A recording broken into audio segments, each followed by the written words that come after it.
ბატონი რა გიყვირდა თუ შეიძლება მევანდელებს ხეს ჩვენ პატივი მივაგეთ აგვისტოს ომში დაღუპულ გმირებს ყველას გვახსოვს უმძიმესი ტრაგიკული დღეები თუმცა ეს დღეები ჩვენ ასევე სიამაყედ გვახსოვს მდინარე მოდიდესი გმირობიდან რომელიც ჩაიდინეს ჩვენმა სამხედროებმა და კიდევ ერთხელ რა თქმა უნდა ჩვენ მათ პატივი უნდა მივაგოთ მათ ჰქონდათ ოცნება ეს იყო საქართველოს ტერიტორიული მთლიანობა და მე დარწმუნებული ვარ რომ მათი გმირობა უყოლოდ არ ჩაივლის საქართველოს ტერიტორია აუცილებლად აღდგება მშვიდობიანი გზით და ასრულდება ეს ოცნება რაც ჰქონდათ ჩვენს გმირებს თარიღთან დაკავშირებით მინდა გითხოთ ბატონო ირაკლი განცხადებები მომისმინეთ როგორც პარტიებთან დაკავშირებით შვიდში მიაჩნიათ რომ უნდა იყოს აღნიშნული ასე თქვა ეს დღე და თქვენ რა სიტყვით თარიღი შეცდათ ცდელობა არის თუ არა ეს რეალურად არ გონია რომ თარიღთან დაკავშირებით ეს სპეკულაციები იყოს სერიოზული თქვენ გახსოვთ რომ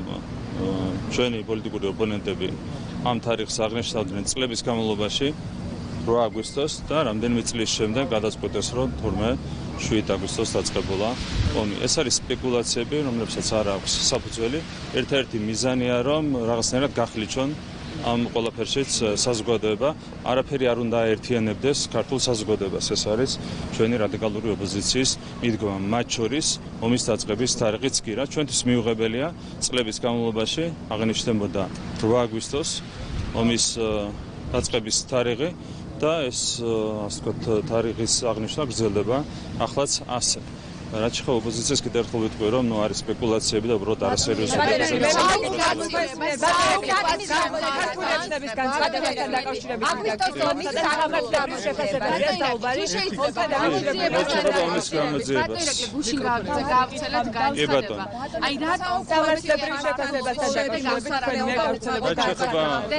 ორი თვითაკ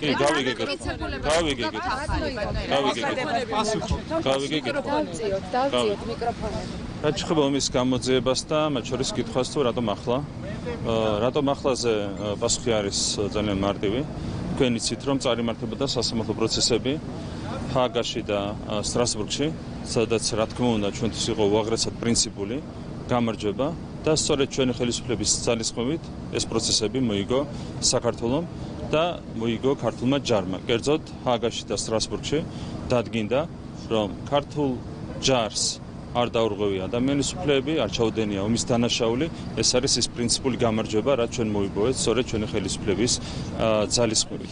რაც შეეხება თვითონ ომის გამოძიებას, მათ შორის ომის დაწყების აქტს და შემდეგ, თქვენ იცით რომ ამასთან დაკავშირებით უკვე აქვს ჩამოყალიბებული პოზიცია ნაცმოძრაობას, კერძოდ ნაცმოძრაობამ ხელი მოაწერა ევროსაბჭოს რეზოლუციას, რომლის თანახმადაც სწორედ მათ დაიწყეს აგვისტოს ომი.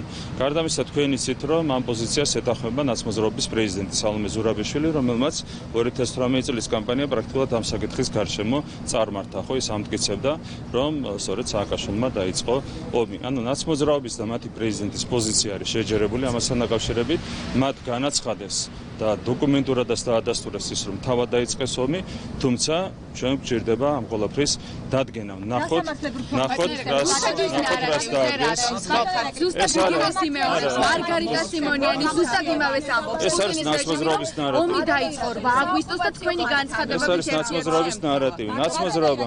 ბოლო კითხვას დაგისვა.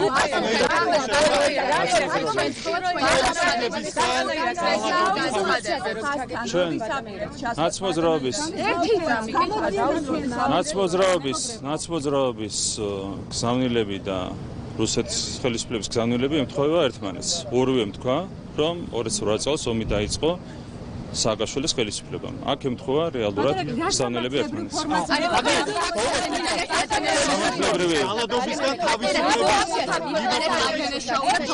სამართლებრივ პროცედურებს რაც შეეხება, სამართლებრივი პროცედურა შეიძლება იყოს რამდენი მოაზრებული ხელისუფლების ძალადობისგან თავისუფლების კონკრეტებები. ამას უკას აი ომის გამოძიების პროგრესი ბოლო 11 წლის განმავლობაში. რას ნიშნავს ეს ინსტიტუტები და შეიძლება ჩემს კითხვაზე მივასწორებ ის მიხედვით და კი უპასუხებთ და გასაგებია რაც შეეხება ქვეყნის პროგრესს ყველა მიმართულებით იქნება ეს დემოკრატიული განვითარება ეკონომიკური განვითარება თუ ნებისმიერი სხვა ამას მოწმობს ერთი მხრივ შეჯერებული სტატისტიკა დემოკრატიული მონაცემები, რომლებსაც ასევე ადასტურებენ ჩვენი უცხოელი პარტნიორები, ამას მოწმობს საერთაშორისო ინდექსები. ყველა საერთაშორისო ინდექსის თანახმად ჩვენ გვაქვს ფუნდამენტური გაუმჯობესება ყველა მიმართულებით, იქნება ეს დემოკრატია, ადამიანის უფლებები, ეკონომიკური საკითხები თუ ნებისმიერი სხვა. ყოველ ჯერზე მორიგი დასტური ქვეყნდება ხოლმე ამასთან დაკავშირებით ყველა ობიექტური ინდექსი მეტყველებს იმაზე, რომ საქართველოს აქვს ფუნდამენტური პროგრესი აბსოლუტურად ყველა მიმართულებით. რაც შეეხება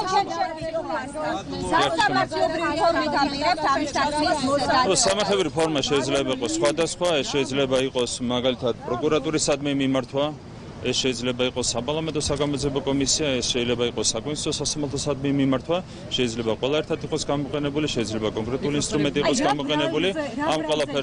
ამ ყველაფერზე საზოგადოება მიიღებს ინფორმაციას, მაგრამ თავარი არის ის, რომ 2008 წლის დანაშაული, რომელიც ჩაიდინა სააკაშვილის რეჟიმმა, ნაცმოძრაობის რეჟიმმა, იყოს ბოლომდე გამოძიებული. სააკაშვილის რეჟიმი არ არის ქართული მხარე.